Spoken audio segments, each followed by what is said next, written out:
We're going with Amber for the VP position. I still remember exactly how the air felt when those words hit me, like someone had sucked all the oxygen from the room. My lungs burned. My cheeks flushed hot with humiliation as I sat across from Martin, our CEO, in that sleek conference room where I'd presented hundreds of winning strategies over the years. "I don't understand," I managed to say, my voice embarrassingly small. "My numbers are the best in the department. I've been here for 25 years? Yes, Diana, we know." Martin's smile didn't reach his eyes. He tapped his Mont Blanc pen against my performance review, the one showing I'd exceeded every target. "And we value that loyalty. But Crestwood needs fresh blood, new perspectives. Amber brings energy the clients respond to. Fresh blood. Like mine had somehow curdled after turning 48. "She's been here 6 months," I whispered, feeling something crack inside me. "I built those client relationships. I trained her." Martin leaned forward, lowering his voice like he was doing me a favor.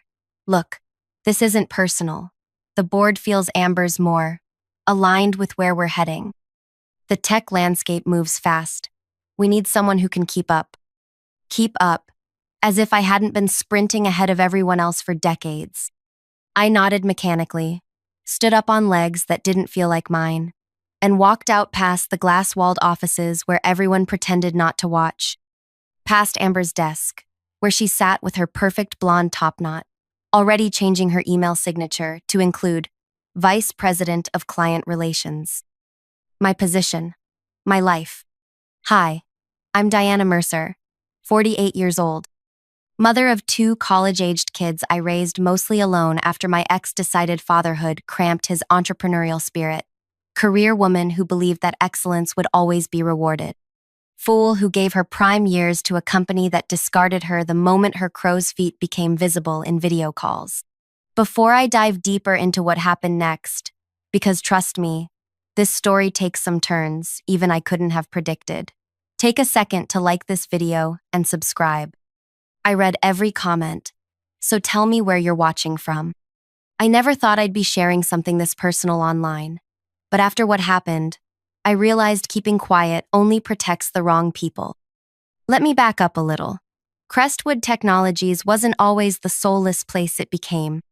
When I joined at 23, fresh out of college with a marketing degree and student loans crushing my shoulders, it was a scrappy tech consulting firm with big dreams.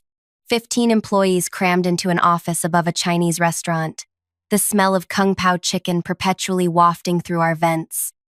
I was hired as an assistant account manager, but within 3 years, I was handling our biggest clients solo. By 30, I was bringing in accounts that transformed us from local outfit to regional player. By 40, my client portfolio was worth over $200 million annually. I got married somewhere in there, had kids, got divorced when Tom decided his cycling instructor understood him better than his workaholic wife. Through it all, Crestwood was my constant, my identity, my security. Martin joined as CEO 8 years ago when our founder retired. He came from a bigger firm with slick presentations about disruption and youth culture. Suddenly, our offices were renovated with nap pods and cold brew on tap. Our average employee age dropped by a decade. I adapted, learned TikTok, changed my wardrobe, worked harder, stayed later. Never complained when 20-somethings were promoted around me into newly created positions with vague titles and higher salaries. "Play the long game," my friend Vivian advised over wine nights. "You know the clients, you have the relationships. They can't replace that." I believed her. Stupid, right? When our VP of Client Relations announced his retirement, I thought my moment had finally arrived. I'd been doing half his job already for years. Clients asked for me by name. My performance reviews were flawless. Then came Amber Chen, 28, Stanford MBA, former collegiate volleyball player with legs for days and that effortless confidence of someone who's never been told no. Martin hired her personally as a senior account strategist and started inviting her to leadership meetings within weeks. I trained her myself, introduced her to our key accounts, shared contact information I'd cultivated for years, showed her our systems, our processes, our shortcuts. Because I'm a team player. because I thought demonstrating my leadership would prove I deserved that VP title. 6 months later, I sat in that conference room while Martin explained why I was too old for the job I'd essentially been doing already. That night, I sat in my car in the parking garage for 2 hours, unable to drive home. Unable to face my daughter Emma, home from college for spring break, who'd already texted, "Did you get it?" with excited emojis. I couldn't bear to tell her that mommy wasn't valued anymore, that all those missed birthdays and school plays I'd sacrificed for work meant nothing in the end. I finally drove home in a daze, told Emma I was fighting a migraine, and locked myself in my bathroom. Stared at my reflection, the lines around my mouth, the gray I carefully covered every 3 weeks, the slight softness under my chin that hadn't been there 5 years ago. Is this what failure looks like? I whispered to myself. The next morning, I put on my armor, my best blazer, extra concealer, a smile that hurt my face, walked into the office like nothing had happened. Congratulated Amber with words that tasted like ash in my mouth. "I'm so excited to learn from you," she said, eyes wide with what looked like genuine admiration. "You're literally a legend here." A legend. Like I was already part of the company's ancient history. The announcement email went out that afternoon. My phone blew up with texts from colleagues, mostly the other veterans over 40, expressing outrage, sympathy, promises to meet for drinks soon. I responded with gracious platitudes, professional to the end. But something had fundamentally shifted inside me. A lifetime of playing by the rules, of believing hard work would be rewarded, crumbled like sand between my fingers. The following weeks were a special kind of hell. Amber began restructuring the department. Suddenly, my direct reports were reassigned. My corner office was needed for a collaboration space, so I was moved to a desk in the open floor plan, sandwiched between two recent graduates who played EDM through their headphones loud enough for me to hear the bass. My job title remained the same, but my responsibilities dwindled. I wasn't invited to strategy meetings anymore. Clients I'd worked with for 15 years were officially transitioned to younger account managers under Amber's supervision. "We want to make sure our clients have continuity if you decide to retire," Martin explained when I finally confronted him, as if 48 was one step from the nursing home. I started having panic attacks in the shower each morning, lost 10 pounds I couldn't afford to lose, began searching job listings at night, only to find that comparable positions at other companies all seemed to use code words like energetic, digital native, and startup mentality. My son Zach, calling from his sophomore year at UCLA, noticed something was wrong. "Mom, you sound different. Are you okay?" "Just tired, honey," I lied. "Big project at work." The truth was, I had almost nothing to do at work anymore. I'd been sidelined so completely it was like I'd already been fired, but without the severance package. I started calculating how long I could survive on my savings if I quit, how I'd explain the gap on my resume, whether I could afford both kids' tuition without my salary. Then came the Williams account crisis. Williams Aerospace was our biggest client, a $50 million annual contract that represented nearly 20% of Crestwood's business. I'd personally managed their account for 17 years, through 3 different CEOs on their end. Their current CEO, Robert Williams, son of the founder, had been a rising executive when I first started working with them. We'd grown in our careers in parallel. Amber had been especially eager to take over Williams. In meetings, she kept referring to Robert as Bob, though everyone knew he despised the nickname, and talking about modernizing their approach. 3 months after her promotion, Williams missed a quarterly review meeting. Then they rescheduled and missed again. Their invoices, previously paid like clockwork, became mysteriously delayed. I heard whispers but kept my head down. Not my problem anymore, right? Then came that Wednesday morning. I was at my sad little desk, updating my LinkedIn profile, when Martin appeared beside me, face ashen. "Diana, conference room. Now." Inside, I found Amber pacing, her usual composure shattered. 2 board members were on the video screen, looking grim. "What's going on?" I asked, taking a seat. Martin ran his hands through his thinning hair. "Williams is threatening to cancel their contract. All of it. Effective immediately." The room seemed to tilt sideways. On what grounds? They claim we've been unresponsive to their needs, that our new strategies don't align with their company culture. Martin wouldn't meet my eyes. Robert Williams is demanding to speak to you personally. Says if you're not on the call this afternoon, they're walking. I felt a dangerous flutter of satisfaction beneath my ribs. Me? But I'm not on the account anymore. This isn't funny, Diana, Amber snapped, her voice higher than usual. We could lose everything. You need to fix this. Fix this. After they'd pushed me aside. After they'd made it clear I was obsolete. What exactly do you want me to do? I asked, my voice perfectly level. Whatever it takes, Martin said.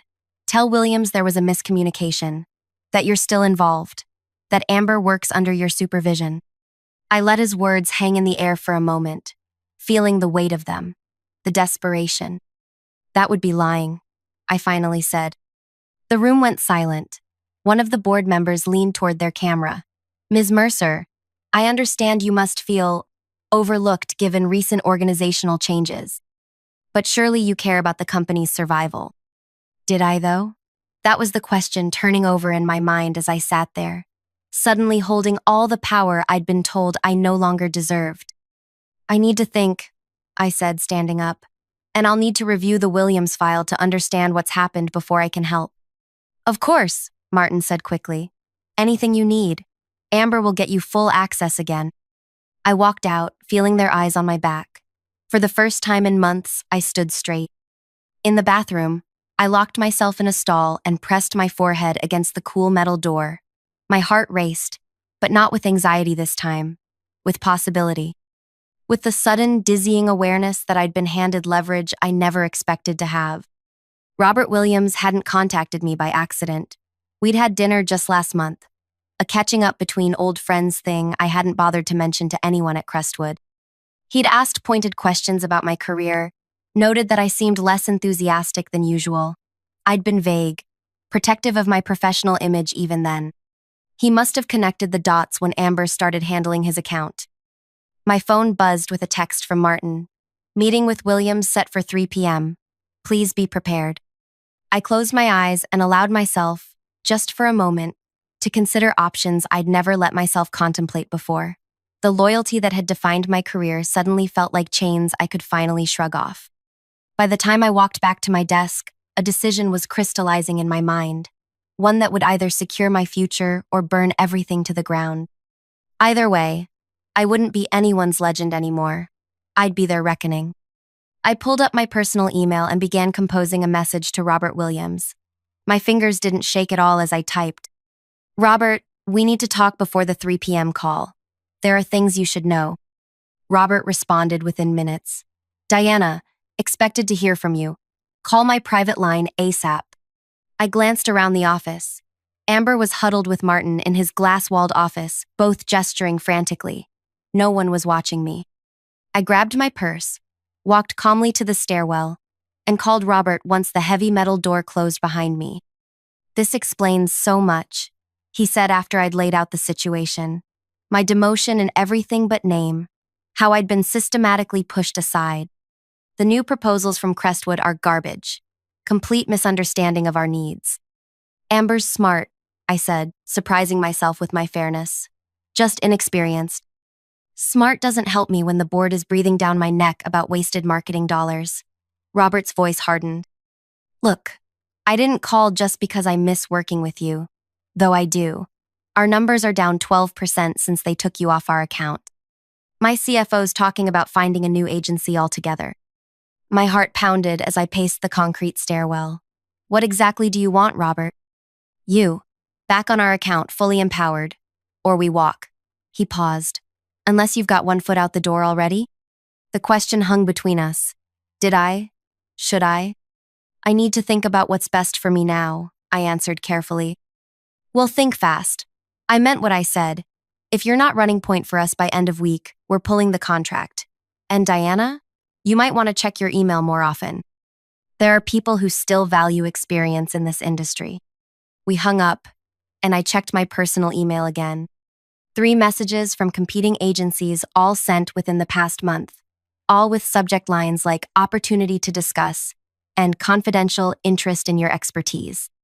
I'd been so busy trying to save my position at Crestwood that I hadn't even noticed the recruiters circling. For the first time in months, I felt a genuine smile form. I had options. I had leverage. I had power. Walking back into the office, I felt like a different person than the one who'd left minutes before. Martin spotted me and waved me into his office urgently. "What did Williams say? Have you spoken to him?" His forehead glistened with sweat. "Not yet," I lied smoothly. "But I've reviewed what's happened with the account. Mind if I sit?" I took the chair across from his desk without waiting for permission. The power chair. The one visitors rarely got to use. "We don't have time," Martin began. "Actually, we do," I interrupted, enjoying the startled look on his face. "The call's not for 3 hours. And before I salvage this situation, we need to be clear about terms." Amber, who had been standing by the window, turned sharply. "Terms?" "Yes."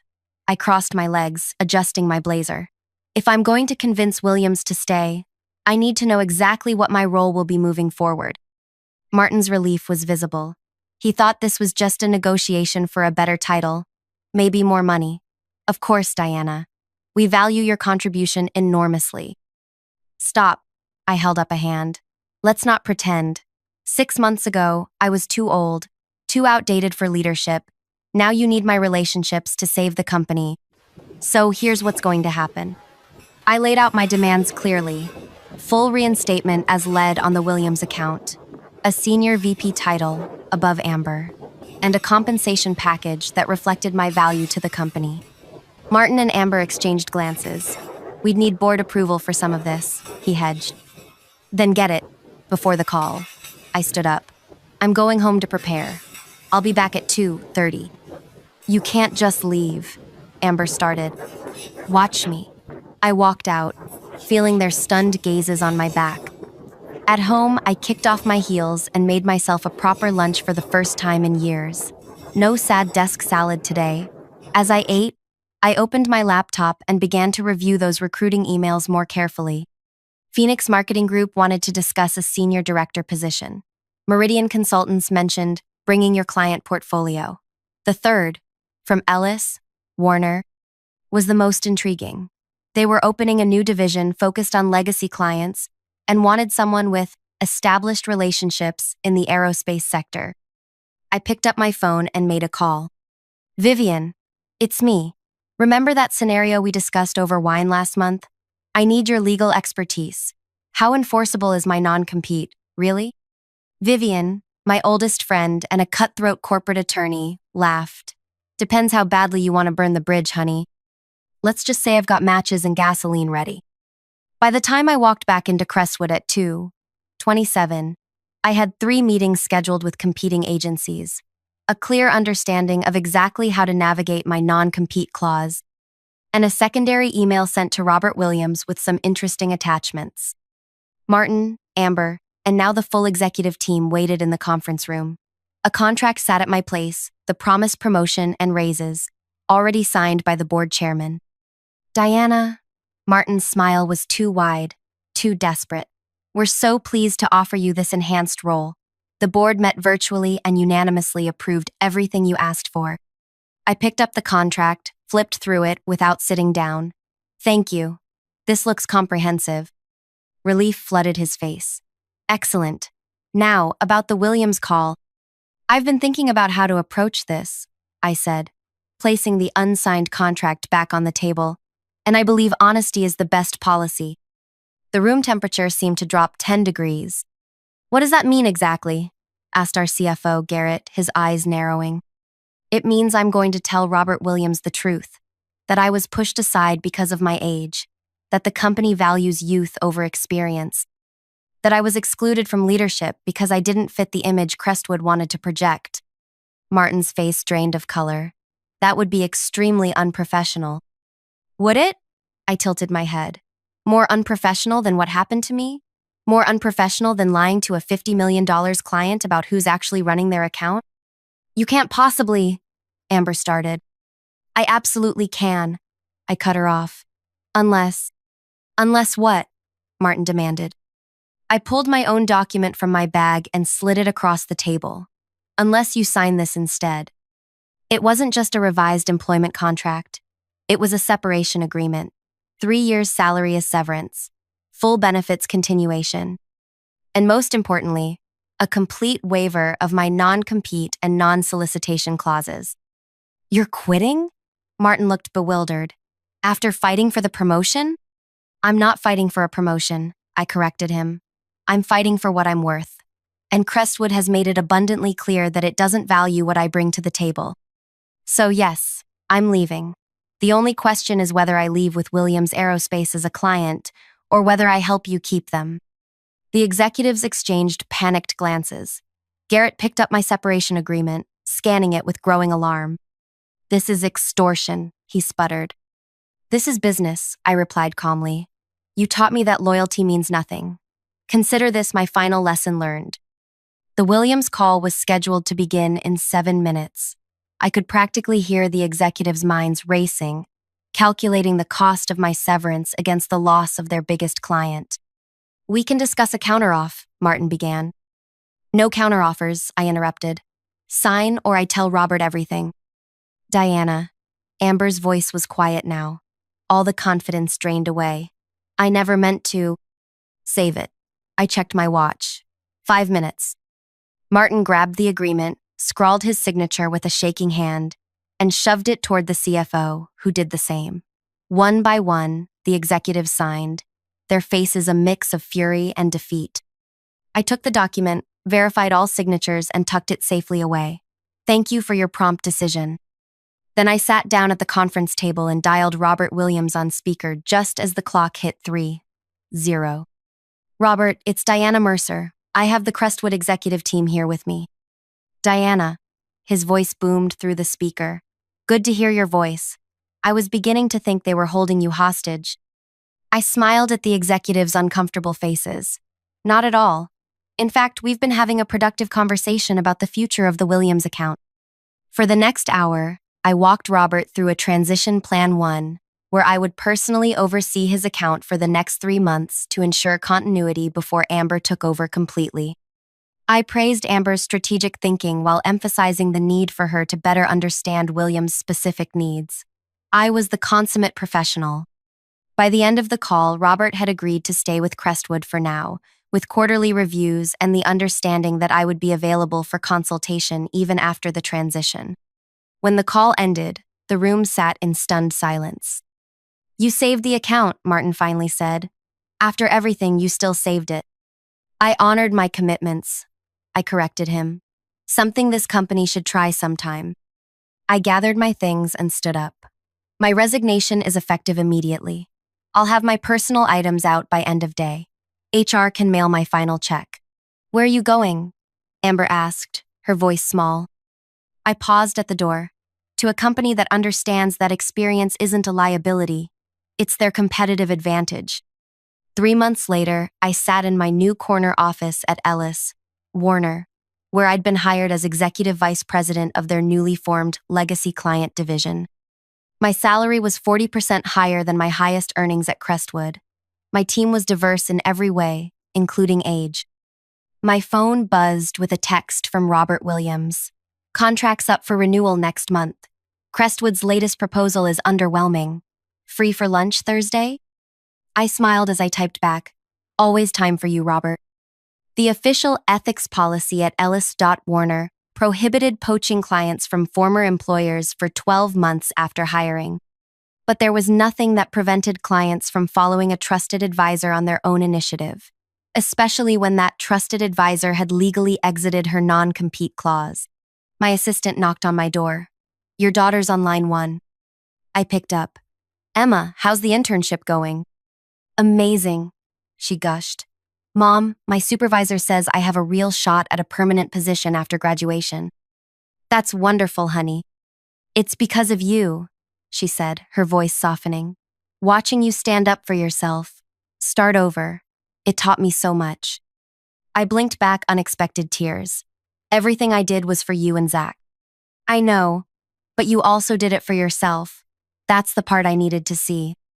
After we hung up, I walked to my window overlooking the city where I'd spent 25 years building someone else's dream.